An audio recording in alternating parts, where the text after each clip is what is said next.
ए देवर जी का भले भौजी रुका हम भैया के फोन अरे भैया के मुंह मारो एहिजा दुखाता रउआ भैया में लागल बानी देखी ना गुड्डू डॉक्टर केने बने अरे कहल का चाहता रू पटना से बोएता बोलाई दो न चेकअप करवाई दो इन जेक्शन लगवाई दो न हो ए देवरू भैया के तोहरा कोइल हो कमोइया भैया कुछ लगाई दो न हो ए देवरू भैया के तोहरा कोइल हो कमोइया भैया कुछ लगाई दो न हो।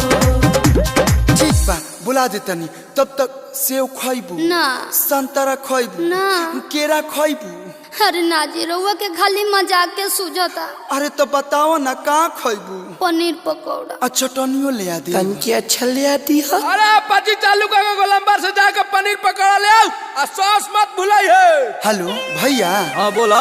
एही महीना में बनबा तू पापा खुश खबरी बरियार बा एही महीना में बनबा तू पापा खुश खबरी बरियार बा खेलावा न ले ले आवई भैया नया समाचार बा सुन वाले ले आई होए भैया नया समाचार बा। अरे तो लेट मत कर सदर अस्पताल लेके चल हम फ्लाइट धके आवत तनी। आवो भैया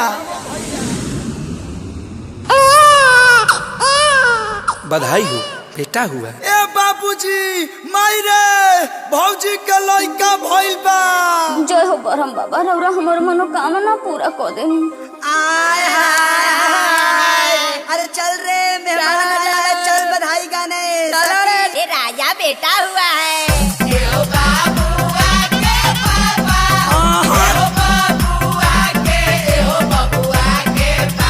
अपन सौवा दिया जीजा जी आवो आवो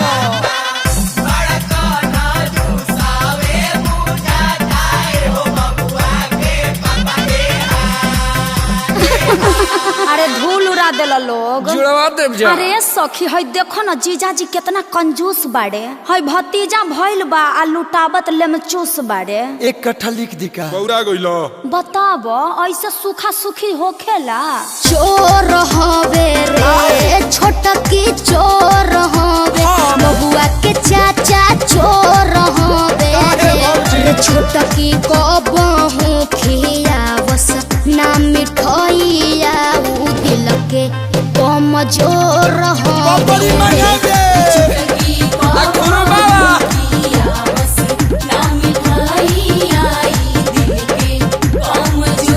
ए मनीष जी तनी मीठा में रसगुल्ला लेके आवत। नमकीन में सिंघाड़ा चली धौरी महाराज अंगना में रेडियो दुआरा पर वीडियो छतावा पर डेक लगावा दीजिए जाजी हमरा बबुआ के बरही मना दीजिए जाजी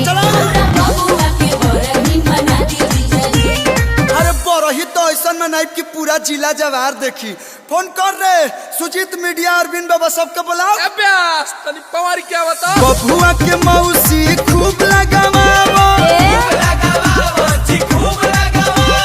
चांदी पनु रानी के तेल जतवावो अरे यो गोरेली सौरी के दुआरियानु हो जियो ब्यास छलकत जा अरे यो गोरेली सौरी के दुआरिया की अन धन खूब लुटावो देखी जीजा जी ज्यादा नइखे बोलत अपना के देखी ना पहले का अंगना में ताहर हिलेला कमर लवंडा नियन अंगना में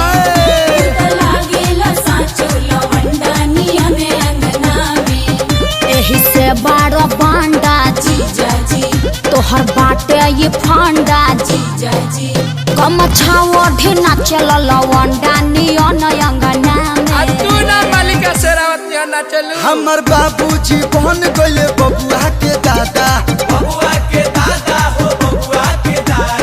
माई हमर बनल बिया बबुआ के दादी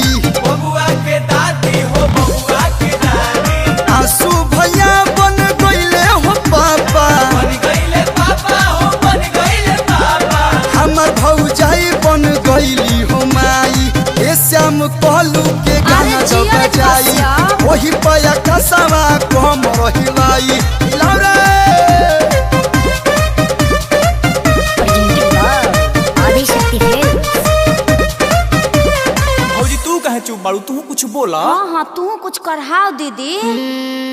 हमरा बुझाता बबुआ जीएम होई है नारे दीदिया डीएम होई है रे। तू ही गाओ रे दीदिया हिंद के सिताराई तो सीएम होई है मोदी जैसा पीएम होई है रे। दीदिया हिंद के सिताराई ता सीएम होई है मोदी जैसा पीएम होई है रे।